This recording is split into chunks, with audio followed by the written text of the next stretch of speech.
Fala, rapaziada do YouTube. Pra vocês que tem dúvida aí de como deixar o barulho da faca igual uma 150 ou então até mesmo uma 160, o que eu tive que fazer, ó? Tá vendo essa mangueira aqui, ó? Essa mangueira aqui é de radiador de carro. Peguei, cortei ela, porque se deixar só aquela que fica aqui, que é a original, ela não dá o barulho.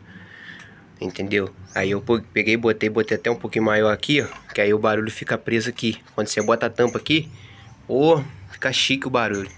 Entendeu? Aí o barulho ficou assim, ó.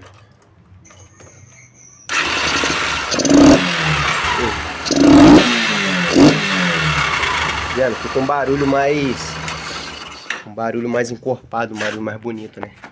Aí agora eu vou desmontar o carburador dela, dar uma limpeza no carburador, que essa moto ficou parada um tempão. Entendeu?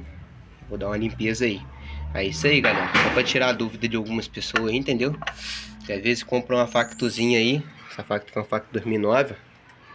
Às vezes compra uma Factozinha aí e não dá o barulho de filtro esperado. É só fazer isso aí, ó. Tá vendo? Corta uma mangueira de radiador. Passa ela aí, ó. Fica chique. Valeu, rapaziada. Tamo junto.